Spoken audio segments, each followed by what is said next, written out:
проблемаларды шешетін сексолог тренермін.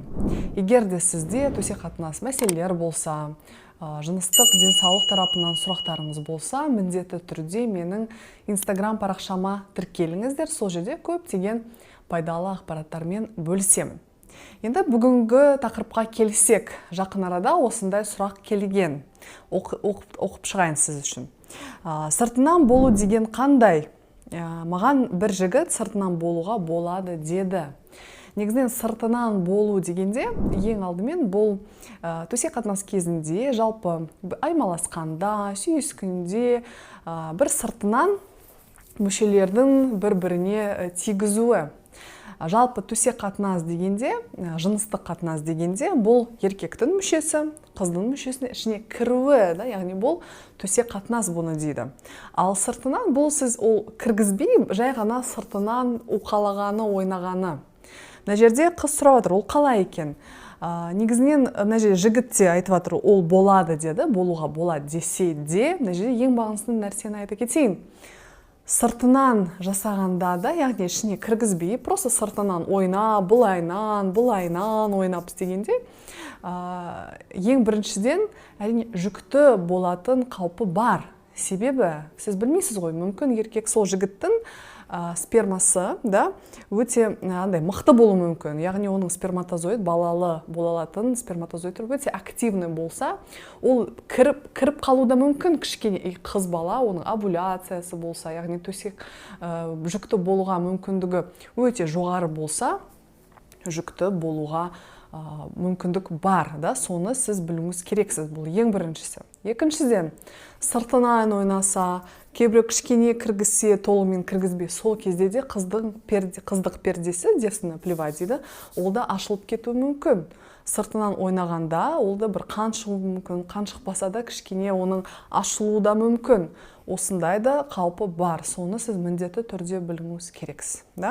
Енді екіншіден айтатыным, маған бір жігіт сыртынан болуға болады дегені, ең бірінші қызға айтатыным. Жігіттер сізге әртүрлі нәрселерді айту мүмкін. Ой, ол болады, ештеңе етпейді, мен ішіне кіргізбеймін. В общем, түрлерін лишь бы сізді бір төсекке итермелеу үшін. Сол үшін қыздарға айтатыным. Ең бірінші, сіз осындай нәрселерден аулақ жүріңіз. Себебі қазіргі таңда қаншама қыздар маған жазады, көбісі сөйтіп алданып қалады. И мына жерде қыздар көбісі айтады, ой, қыздар өздерінен, негізінен жоқ. Қыздардың, осы сұрақ қойған қыздардың ойда болмауы да мүмкін ондай жағдай. Ол шынымен де, себебі сонымен қоса біздің қоғамда бұл тақырып айтпайды ашығынан, ата-анасы түсіндірмейді, қыздармен, достармен осындай нәрселерді сөйлеспейді, қыздар арасында. Әрине алданып қалу мүмкін. Ой, ол болады деп, просто жарайды деп кете бермеңіз. Мына жерде сол үшін осы видео шығардым. Осындай қаупі бар екенін түсініңіз, Окей, жүкті болып қалдыңыз, сосын не? Онда сіз түсінуіңіз керек, сіз болашақта осындай жігітпен вообще тұрмыс құруға жоспарыңыз бар ма? Жүкті болсаңыз, сіз дайынсыз ба ондай нәрселерді? Екіншіден, қазір қыздық перде алып кетсе, сіз сосын не істейсіз? Жүгіресіз ба сосын артынан или қалай?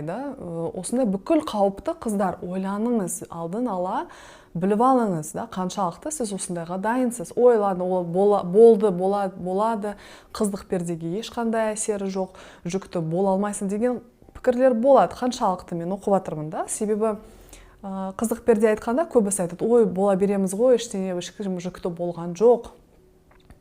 Болған жоқ деген, это не показатель, яғни сізде де осындай болмайды деген сөз емес. Сіз 1000 адамды айтсақ, оның ішінде біреу сіз болуыңыз мүмкін. Сол үшін мына жерде ақылды қосып, эмоцияны төмендеп, шешім қабылдауыңыз керексіз. Сонымен қатар сізге айтатыным, егер де сіз төсек қатынасқа, даже ол сіздің кішкене де болсын кірсе, сыртынан да ойнаса, кейбір кезде даже кіріп кетуі мүмкін, ондай нәрселер болады. Егер де сізде даже қан шықпаса да, бұл сізде қан шығу бұл қыздық перденің белгісі емес. Көбі солай ойлайды, қан шықпаса, сен қыз емессің дегендей болуы мүмкін. Соны мен бірнеше рет айттым, тағы да айта кетейін, қан болмауы да мүмкін. Ол уже уже медицина тұрғыда, ғылыми түрде дәлелденген нәрсе. Сол үшін сіз қан деп байланып қалмаңыз. Сіз өзіңіз әйел адам өзі біледі, қыз біледі, мен ешкіммен төсек қатынасқа түспедім. И сізде осындай бір жағдай болып қалса, сізде қан шықпаса, бұл сіз үшін, значит, мен қыз емеспін деген сөз емес. Да? Сіз оны нақты білуіңіз керексіз. Сол үшін қыздарға айтатын, мен қызбын ба деген маған сұрақ келгенде, бірінші сұрақ, сіз төсек қатынасқа түстіңіз ба?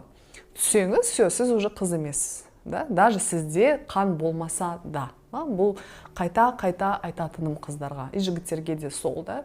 Кішкене бұл салада, бұл тұрғыда қан шығу дегеніне көп мән беріңіз. Бұл өте ескі ұғым, қан шығады деген, и қазіргі таңда ол уже кететін заман. Мына жерде ең басты қаншалықты сіз бір-біріңізге сенесіз, сіз қаншалықты жігіт қызға сенесіз, а қыз бала манипуляцияға берілмей, себебі біреулер сразу, вот, сен сондайсың, сен біреумен жатқансың, осындай манипулятивтік, да, сізді басып тастау үшін манипуляцияға сөйтіп итермелейді. Осындайға, в общем, берілмеңіз.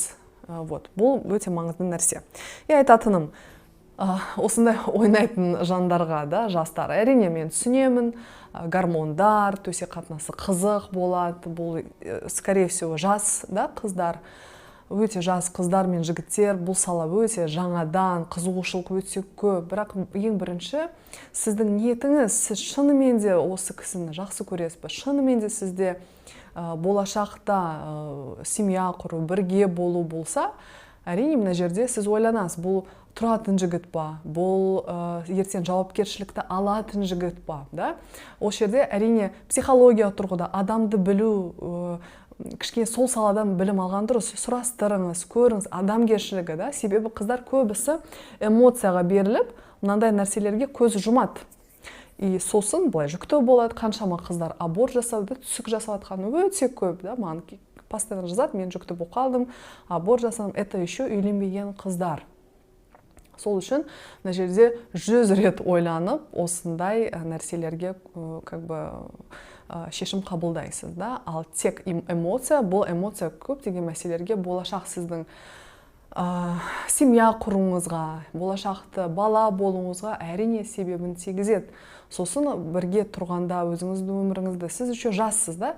Ертең 20, 30, 40, сіз өмір бойы сосын уайымдап, осындай стресспен, күйзеліспен өмір сүресіз. Бұл сіз үшін не үшін керек, да? Сол үшін эмоцияға берілмей 100 рет ойланып, и шешім қабылдаңыз. Зато ертең бірдеме болса, сіз оған дайын боласыз, да? Бұл шынымен де тұратын жігіт, шынымен де жауапкершілік алатын жігіт па, да? Жауапкершілігі сізге, если егер де қыздар, сізге уже түсініп атсыз, примерно, что ол жігіт, жоқ, ондай емес, да? Мен онымен бірге болғым келмейді, ол ертең мен тастау да мүмкін, онда аулақ. Басқа жігіт, осына керек емес, басқа жігіт жақсы, сізде бірінші үйленіп, сосын осындай или күте алатын, да, көп жігіттер айтады, мен күтемін деп, да, бірінші үйленетін жоспар болса, мен сені күтемін дейді. Осындай жігіттерге қарап көріңіз, да, ойланып көріңіз. И соңында айтатыным жастарға, ол жайында мен көп айтам, тағы да айта кетейін, әсіресе жастарға, егер де сіз бір қатынаста болсаңыз, жігітіңіз болса, қызыңыз болса, бір жоспарыңыз болса, болашақта менің жарым болады, күйеуім болады деген ойыңыз болса, міндетті түрде сізден үлкен адамдарыңыздан сұрастырыңыз. Анаңыз болсын, папаңыз болсын, да? В общем, сізге жақын туысқандар, достарыңыз болса, үлкен. Себебі не айтса да, жасы үлкен адамдарда осы жағынан олар адамдарды жақсы таниды, ол уже білет психологиясын. Уже сізді білет. То есть ол сыртынан сізге бір кеңес ретінде өздерінің пікірімен, өзінің ойларымен бөліссін. Сіз оны жай просто тыңдап деген емес, как бы просто қабыл алып солай жасау емес, хотя бы сіз ойланасыз. Сізде бір ойыңыз бар, а сіздің қоршаған үлкен кісілер сізге басқа ойды. Сіз уже салыстырып бір шешім қабылдайсыз. Осы тақырып. Так что сыртынан болу деген, бұл сыртынан ойнау. Ең бірінші, оның қаупын білуіңіз керексіз, қаупы қандай, және де соған дайын болып шешім қабылдау.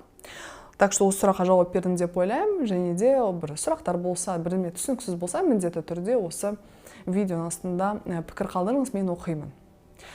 Ал енді қайтан айта кетейін, егер де сізде осы сұрақтар бойынша, осы тақырып бойынша немесе басқа да төсек қатынас сұрақтарыңыз болса, ұялмай, қысылмай маған жазыңыз, немесе менің инстаграм парақшамы осы видеоның астына қойып қойдым. Сол жерге тіркеліп, сол жерде көптеген пайдалы ақпарат аласыз, сұрақтарыңызды қоя аласыз, және де мен ең көп бір керекті сұрақтарды оқып, міндетті түрде осындай жаңа видео түсіремін. Және де жаңа видеоны жіберіп алмас үшін міндетті түрде менің парақшама тіркеліңіз және де колокольчикті басыңыздар. Рахмет, сау болыңыз.